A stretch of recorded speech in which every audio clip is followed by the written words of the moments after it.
Welcome back to Telltale. This video, I'm starting another new author exploration, which wasn't really in my plans, but last week, as I'm recording on Monday, November 28th, one of the, in my opinion, one of the best science fiction writers passed away.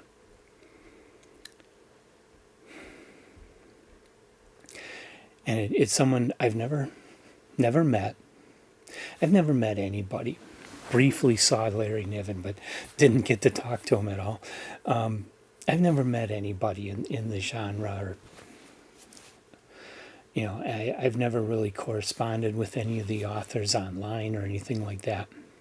Just read their stories and loved their stories and read their articles and loved what came through in the articles. And Greg Bear is one of those authors. I discovered him, I think I'm pretty sure the first thing I ever read was Blood Music in its original magazine form, and loved it, and loved the fact that it won awards that year, and the expanded novel also won an award, and I was really blown away by his work. And I can't say I've read all of his work. I can't even say I've read even half of his work, mainly because there were a lot of years where I just didn't read. But he's always been one of the authors that I have liked a lot and have most wanted to get back to reading. And so I have bought a lot of his books and do intend to get into them. And so now I'm finally kicking myself in the pants, because of this, kicking myself in the pants, and I'm going to read everything that he wrote, starting with his first. And his first story is what I'll talk about here, because I quick read it in order to be able to put something up relating to this, because I think this is important. I think we should recognize these authors, and when they pass, I think we should observe it. And when they're gone from us, we should hang on to what they did and remember what they did, because they did produce some really great fiction. We should not allow that to fade just because they're no longer writing new fiction.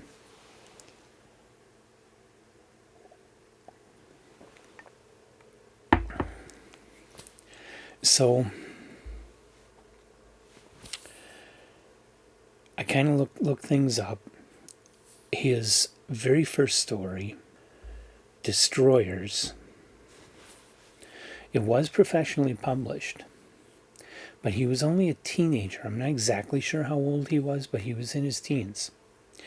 In the introduction to his second story, in the first volume of his complete short stories books, he mentions Destroyers and the fact that he didn't put it in his complete short stories because he felt it just didn't, it wasn't good enough to deserve being included.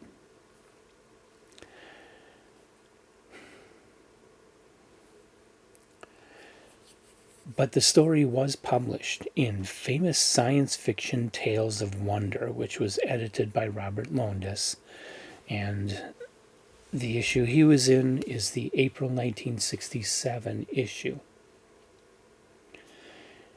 He shares this issue with authors like Jack Williamson, Wallace West, Lawrence Manning, William F. Temple, and he published as Greg D. Bear. Destroyers. The magazine was mostly reprints, and mostly reprints of stories from way, way back in 1930s. But the authors were major authors. He was the only new voice in this magazine. The story Destroyers is very short. It's 3 pages in famous science fiction. You can find it, by the way, as a PDF online. You can get a PDF of the entire magazine, which is how I've read it. There's the cover with a nice black and white illustration by Frank R. Paul. So, free.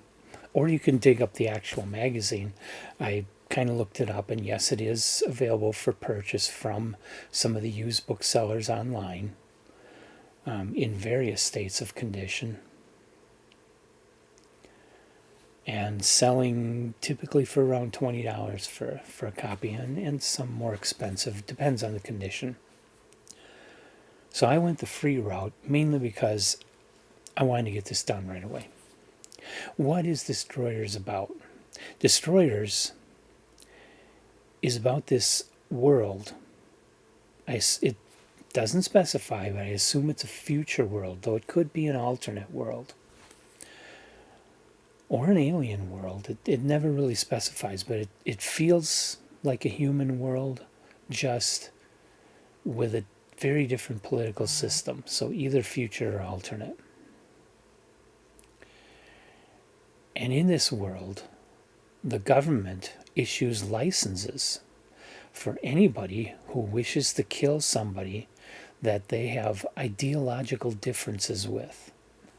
So, for instance, somebody who hates communists can apply for a license to kill communists, and then they become a communist destroyer. And they go out there and they are allowed to hunt down and kill suspected communists. Quite an idea. And as Bear states, the story, it was his first work. He was a teenager. It's not polished. It's a little on the simple side, but the idea is really cool. Because, it's cool to me today because we live in a world where there is a lot of extremists, and the extremists are actually getting more of a voice in our world and getting some political power, and that's kind of scary. Which extremist is going to get into office where they are able to pass laws to force the rest of us to live in a way that the rest of us don't really want to live, but we have to because they seized power. I mean, it's very possible. It's very possible for our entire Constitution to be thrown out if the wrong person gets into the wrong position. Scary possibility. And with, at this point, it's just words between people and attempts in our governmental system to try and change laws and make one person's or one group's idealisms into the law that the rest of us have to obey. But there isn't there isn't much of anybody talking in a manner that really leaves any kind of compromises as a possibility. So meetings of the minds are not happening today.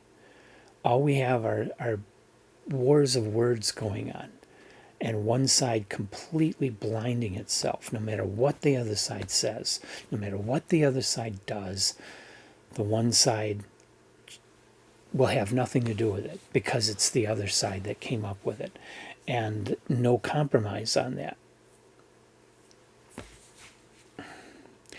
That's how our society seems to be today. So we're really only a couple small steps away from this world that Bear is talking about here, where people are actually given a license to then try to destroy the people who they don't agree with.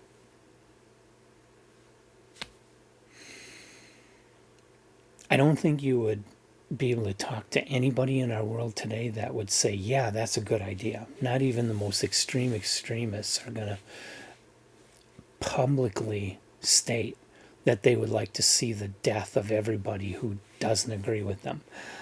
But the way they behave, the way they talk, I don't feel they're all that far from that world. All we would have to do is have a government that turns this sort of thing into law. I don't realistically think that's ever going to happen, but it's still a very interesting thought experiment. A very interesting, what if this goes farther? What if this goes on? What if this gets deeper? And we could find ourselves ending up in something where maybe it's not that bad, but it still is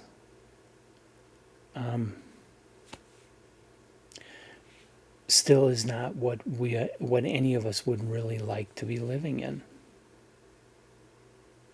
So the story raises some very important points, even if it isn't great literature, even if it's definitely not a top tale because the writing is pretty weak.